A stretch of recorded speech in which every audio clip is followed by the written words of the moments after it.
In this video, we're going to talk about the unknown serial killer, the Doodler. The Doodler is a serial killer that started his murderous rampage, terrorizing the gay community, specifically targeting white gay men from the years of 1974 to 1975 in the city of San Francisco, California.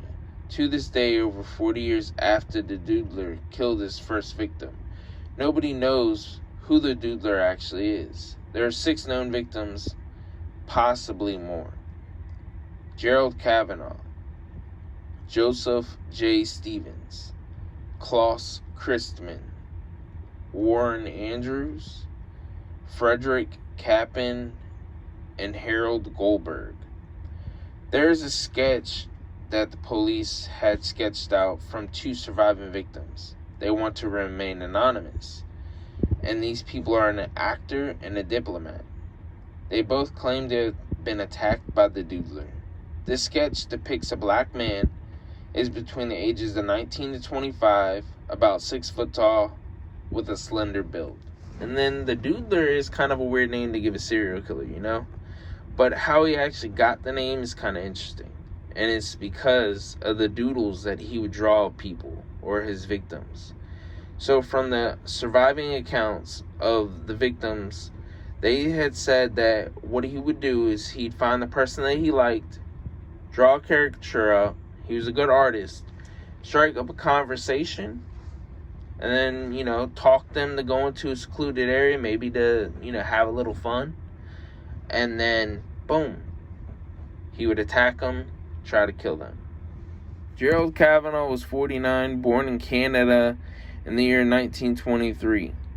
Gerald moved to San Francisco, California. When he lived there, he worked at a mattress factory. There wasn't much else known about Gerald's past, though. One thing the police did know was that Gerald was the first of Doodler's victims. It was January 27, 1974. Gerald Kavanaugh was eventually found on the beach with multiple stab wounds on his body. The police could tell Gerald Kavanaugh put up a fight from all the defensive wounds that were on his body and arms and hands. Right now I'm going to read out the transcript of the 911 call that alerted the police to Gerald's body on the beach. And the police actually have a suspicion this is the Doodler calling in his first victim. Police operator, communications. This is Quintina. May I help you? Caller, yes. I believe there might be a dead person on the beach across from Eula Street. Eula Street, if you follow the street right down to the water. I was walking along there and I thought I saw somebody laying there, but I didn't want to get too close to him because you never know what could happen, okay? Police operator, did you want to give your name, sir? Caller, no, I don't think that's necessary. I just wanted to let someone know. Maybe he needs help or something. I felt it was my duty to report it. Second victim is Joseph J. Stevens, 27, was born in the state of Texas. He also was a popular female impersonator.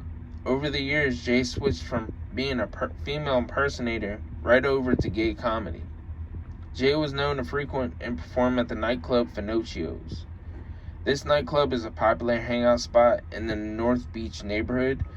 On the night of June 24th, 1974, Jay was last seen leaving a place called the Cabernet Club. The next morning, a woman that was walking her dog found Jay's body. Joseph J. Stevens had been stabbed 3 times. His car was nearby at the time of his death. All his jewelry and his wallet was missing. Investigators say Jay went to the location willingly to possibly have sex. Ultimately, we will never actually know why he was there to begin with. Third victim, Klaus Christman, 31. Not even 2 weeks later, another body was found. Come to find out, Klaus was stabbed 15 times. His throat was cut. There was an inspector on the case at the time. His name was Dave Toshi. He depicts the killing in this way. The killing was one of the most vicious he'd seen. Klaus had a wife with 2 children. The police had thought He was gay because of what they found in his pocket. A tube of makeup was found, and plus, he was seen at a gay club the night before. Klaus was born in Germany. Him and his wife also has 2 kids, were visiting friends that lived in the San Francisco area. 4th victim, Warren Andrews, 52, a lawyer, is a victim of the Doodler serial killer. April 27, 1975, was found at Land's End in some brush with his body beaten with a tree branch and a rock. He was found still alive, but died 7 weeks later in the hospital. Back in 1975, the police didn't think Warren was a victim of the Doodler, mostly because of all the other victims were stabbed and throats were cut. When found, they were already dead. In Warren's case, he was beaten. When the investigators took a closer look at Warren's death, there was more similarities than they had thought. Family thought he was gay, but he kept that on the down low. Where Warren's body was found, that area was known as an outdoor gay hookup spot. Also, his location was close to another one of Doodler's victims. The attack was so brutal that investigators called it a rage killing. Plus, it was a secluded area near water. Those are some key points of Doodler killing. 5th victim was Frederick Kaplan, 32. Weirdly, the next murder happened almost a year later, May 12, 1975. Frederick's body was found between 2 residential streets in the Parkside district. He was stabbed right in the heart. Then his body was dragged 20 feet from where the stabbing happened. Frederick Kaplan was 32, was a decorated Vietnam vet who served in the Navy as a medical corpsman. He was given the accommodation for saving 4 lives. At the time of his death, he worked as a nurse. 6th victim, Harold Goldberg, 66. On June 4th, 1975, Harold's body was discovered by a hiker on a golf course in the Lincoln Park area.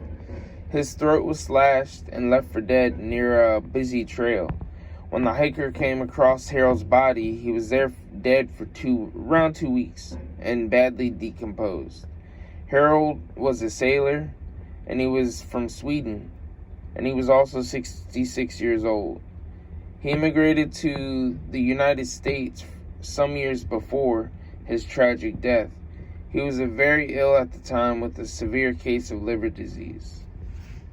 Looking over the case and seeing how old it is, and just knowing that this case has gone unsolved and none of the families have gotten any closure to this, it's just like, dang, like, I wonder if it would have happened today, if this would have been solved already, you know? Because back then they didn't have the investigative techniques and the forensic technology and the DNA that they have today, and plus cell phones, cameras. So it's just like, nowadays I feel like cases get solved mostly because of DNA, cameras, and the technology we have on ourselves. And I just hope this case gets solved soon, because back then it didn't get that much publicity because of the Zodiac, as I said before, and the zebra murders. Those were, you know, right around the same area.